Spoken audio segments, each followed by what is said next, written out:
लोकांची हात वरती आहे ना मग. अध्यक्ष महोदय, तुम्हाला माहित नाही, ड्रग कंपनीज ज्या मुंडेंमुळे कामाला लागल्यात त्यांनी 250 कोटी रुपये जमा केलेत फक्त मुंडेंची बदली करायची म्हणून.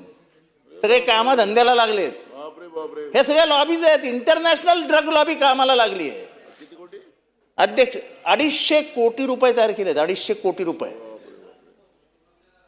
मला तर वाटतं ह्यांचा राजीनामा पडायचा आहे जर हे जास्त, म्हणजे आता मला आतमधल्या काय माहिती आहे पण ते मी याच्यात नाही आणू शकत. जितेंद्र आव्हाड. अतिशय महाराष्ट्रामध्ये सध्या चर्चेचा विषय असलेला फूड अँड ड्रग ॲडमिनिस्ट्रेशनवरती हा प्रश्न आहे.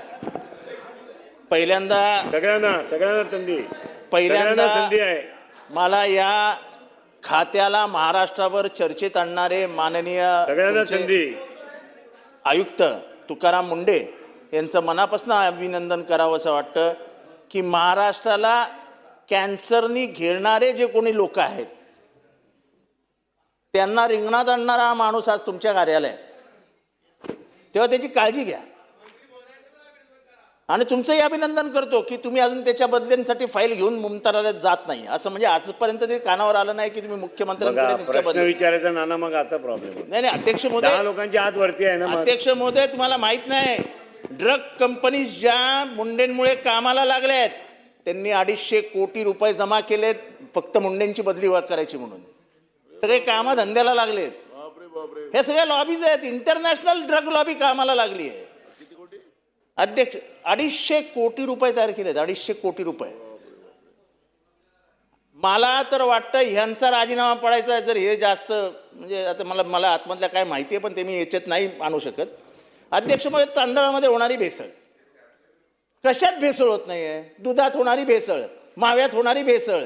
नाही प्रश्न विचारा. अध्यक्ष महोदय, हे सगळं व्हेरिफिकेशन, ह्याचं सगळं व्हेरिफिकेशन करायला, हे सगळं क्वालिटी अनालिसिस करायला यांच्याकडे लॅबच नाही हो साहेब. लॅबच नाही आहेत.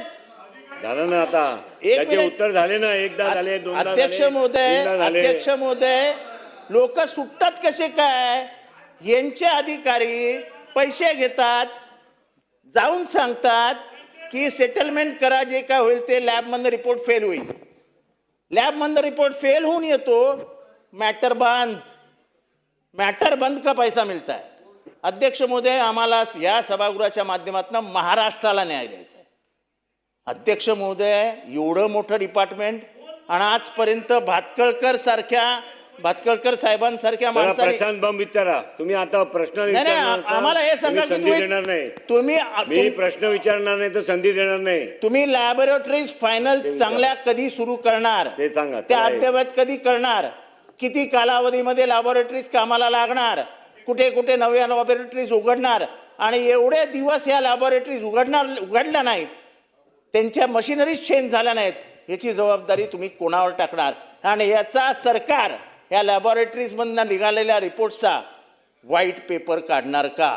चला मंत्री. आणि तांदुळामध्ये भंडारा, गोंदिया, चंद्रपूर, इथे गडचिरोली, इथे होणारा भेसळ आणि महाराष्ट्रभर गरिबांना वाटणाऱ्या तांदुळामधनं जाणारे दगड, ह्याच्याबद्दल कारवाई कधी होणार? एवढा स्पेसिफिक प्रश्न आहे. पण तुम्ही खास करून साहेब आम्हाला तुमच्या लॅबोरेटरीज बद्दल सांगा. झिरवळ साहेब, स्वतःचा खिसा वगैरे व्यवस्थित सांभाळून ठेवा, कापला जाणार आहे. चला. सन्माननीय अध्यक्ष महोदय, सगळ्या सदस्यांना संधी मिळेल. ज्यांनी शेवटपर्यंत आपण सांगतात ते मी वारंवार तेच सांगत आलो. सगळ्यांना देणार. परंतु आता ज्या शेवटपर्यंत थांबा. पुणा, नाशिक आणि नागपूर हे तसं किरकोळ कामं बाकी आहेत. ती एक 6 महिन्याच्या आत त्या ठिकाणी कंप्लीट केली जातील, कदाचित 3 महिन्याच्या आत. प्रायव्हेटायझेशन मध्ये तुम्ही बसा प्लीज. 22 याच्यात आपण 22 यांचा एमओयू केलेला आहे. त्यांची कार्यवाही लगेच सुरू होईल आणि त्यानंतर यवतमाळ, रायगड, पेन असे ज्या काय आहेत त्याची जागा मिळवण्याच्या संदर्भातली कार्यवाही चालू आहे.